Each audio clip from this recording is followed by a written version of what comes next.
यदि तपाईहरु पनि कारको लिखित परीक्षाको तयारी गर्दै हुनुहुन्छ भने यो भिडियो तपाईहरुको लागि हो। आजको यस भिडियोमा म तपाईहरुलाई वर्ग ख category B car jeep delivery भ्यानको सवारी चालक अनुमति पत्रको लागि लिखित परीक्षामा सोधिने प्रश्न उत्तरहरू लिएर आएको छु। यो भिडियो हेरिसकेपछि तपाई कारको लिखित परीक्षाको लागि योग्य हुन सक्नुहुनेछ। सो हामी चाहिँ ढिलो नगरी अब प्रश्न उत्तरतर्फ लागौं। सो हाम्रो पहिलो प्रश्न रहेको छ, जेब्रा क्रसिङमा कसलाई पहिलो प्राथमिकता दिनु पर्दछ? यसका अप्सन रहेका छन् पुरुषलाई, महिलालाई, वास्तुलाई वा पैदल यात्रीलाई। सो यसको सही उत्तर चाहिँ अप्सन क पैदल यात्रीलाई हुन्छ। त्यसैगरी प्रश्न नम्बर 2 मा अर्को प्रश्न रहेको छ, आफूभन्दा अगाडिको गाडीको स्पिड कम हुँदै गरेको केबाट थाहा हुन्छ? यसका अप्सन रहेका छन् ब्रेक लाइटबाट, चालकको इशाराबाट, साइलेन्सरको धुवा कम भएकोबाट, कुनै पनि होइन। यसको सही उत्तर हाम्रो अप्सन ए ब्रेक लाइटबाट हुन्छ। त्यसैगरी अर्को प्रश्न रहेको छ प्रश्न नम्बर 3 मा, सडक पार गर्दा कसलाई प्राथमिकता दिनु पर्दछ? यसका अप्सन रहेका छन् स्कुले विद्यार्थीलाई, शारीरिक अपाङ्गता भएका व्यक्तिलाई, ज्येष्ठ नागरिकलाई वा माथिका सबै। सो यसको सही उत्तर चाहिँ अप्सन ख माथिका सबै हुन्छ। सो हामीले चाहिँ यी सबैलाई प्राथमिकता दिनु पर्दछ। त्यसैगरी प्रश्न नम्बर 4 मा अर्को प्रश्न रहेको छ, सडकमा सवारी चलाउँदा कस्तो साधनलाई पहिलो प्राथमिकता दिनु पर्दछ त? सो यसका अप्सन रहेका छन् सब वाहन, दमकल, एम्बुलेन्स वा माथिका सबै। सो यसको सही उत्तर माथिका सबै अप्सन नम्बर ख हुन्छ। त्यसैगरी अर्को प्रश्न रहेको छ, अगाडिको सवारीलाई ओभरटेक गर्न के गर्नु पर्दछ?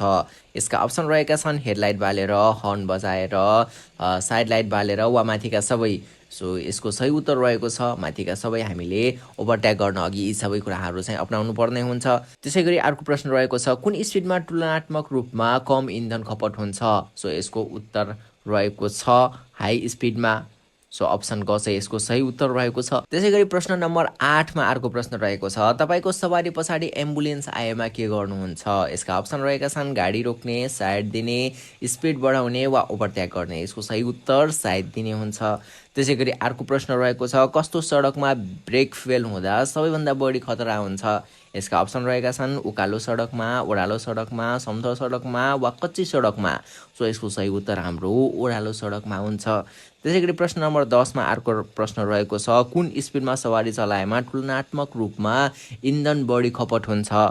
सो इन्धन बढी खपत हुने चाहिँ स्लो स्पिडमा हामीले गाडी कुदायौँ भने इन्धन बढी खपत हुन्छ। ओह्रालोमा झरिरहेको र उकालोमा चढिरहेको सवारीमध्ये कुनलाई साइड दिनु पर्दछ? यसका अप्सन रहेका छन् उकालो झर्ने, ओह्रालो झर्ने, क ख दुबै वा कुनै पनि होइन। सो यसको सही उत्तर रहेको छ हाम्रो अप्सन ख ओह्रालो झर्नेले। त्यसैगरी अर्को प्रश्न रहेको छ, घुमेर जाने र सिधा जाने सवारीमध्ये कुन सवारीले प्राथमिकता पाउँछ? यसका अप्सन रहेका छन् घुमेर जाने, सिधा जाने, दुवैले, कुनै पनि होइन। सो बढी प्राथमिकता चाहिँ अप्सन क घुमेर जाने सवारीले पाउँछ। त्यसैगरी अर्को प्रश्न रहेको छ, गियर किन परिवर्तन गरिरहनु पर्छ? यसका अप्सन रहेका छन् स्पिड घटाउन, स्पिड बढाउन, हर्न बजाउन, स्पिड घटाउन वा बढाउन। सो यसको सही उत्तर स्पिड घटाउन वा बढाउन हामीले गियर परिवर्तन गरिरहन पर्छ। नेपालमा ढिलो गतिले चल्ने सवारीलाई सडकको कुन साइडबाट चलाउनु पर्दछ? यसका अप्सन रहेका छन् बीचबाट, दायाँबाट, बायाँबाट, आफूलाई मन लागेको साइडबाट। सो यसको सही उत्तर रहेको छ बायाँबाट। हामीले ढिलो हिँड्ने सवारी चाहिँ बायाँ साइडबाट चलाउनु पर्दछ। त्यसैगरी अर्को प्रश्न रहेको छ, चार पाङ्ग्रे सवारीमा खुट्टाले के नियन्त्रण गर्न पर्दछ? यसका अप्सन रहेका छन् क्लच, ब्रेक, एक्सिलेटर वा माथिका सबै। सो चार पाङ्ग्रे सवारीमा चाहिँ हामीले क्लच पनि नियन्त्रण गर्नुपर्छ, ब्रेक पनि, एक्सिलेटर पनि। सो यसको सही उत्तर चाहिँ हाम्रो अप्सन ग हुन्छ माथिका सबै। त्यसैगरी अर्को प्रश्न रहेको छ, उकालो र ओह्रालोमा जाने मध्ये कुन चाहिँ सवारीलाई बढी प्राथमिकता दिनुपर्छ? यसको सही उत्तर रहेको छ उकालोमा गएको सवारीलाई। त्यसैगरी अर्को प्रश्न रहेको छ, कुन सवारी साधन सडकमा गुड्दैन? यसको उत्तर त तपाईँलाई पनि थाहै होला। पानी जहाज पनि सडकमा गुड्दैन, प्लेन पनि सडकमा गुड्दैन, त्यसैगरी हेलिकप्टर पनि सडकमा गुड्दैन। सो यसको सही उत्तर चाहिँ माथिका सबै हुन्छ। त्यसैगरी अर्को प्रश्न रहेको छ हाम्रो, चालकले आफूभन्दा अगाडिको स्पिड बढेको घटेको कसरी थाहा पाउनु पर्छ? सो यसका अप्सन रहेका छन् अगाडिको चालकलाई छोडेर, चालकको इशाराबाट, आफूले अनुमान गरेर, कुनै पनि होइन। सो यसको सही उत्तर चाहिँ कुनै पनि होइन।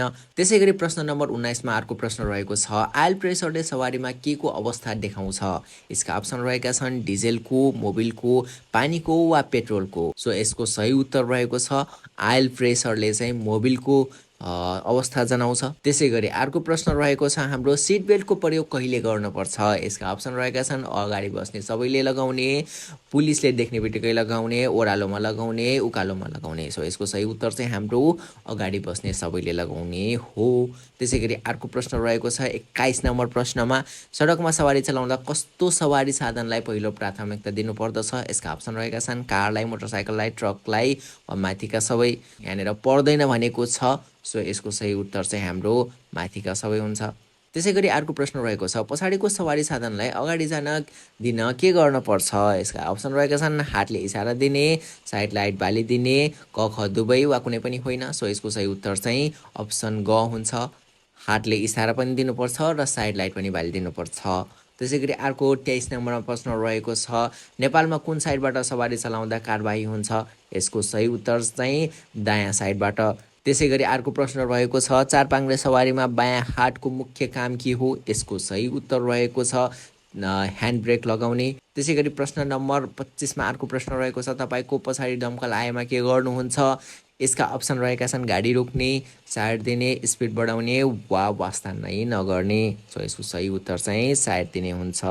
सो आजको लागि चाहिँ यति नै। अर्को भिडियोमा हामी प्रश्न नम्बर 26देखि कन्टिन्यू गर्नेछौँ। सो यदि च्यानलमा नयाँ हुनुहुन्छ भने कृपया च्यानललाई चाहिँ सब्सक्राइब गरेर राख्नुहोला।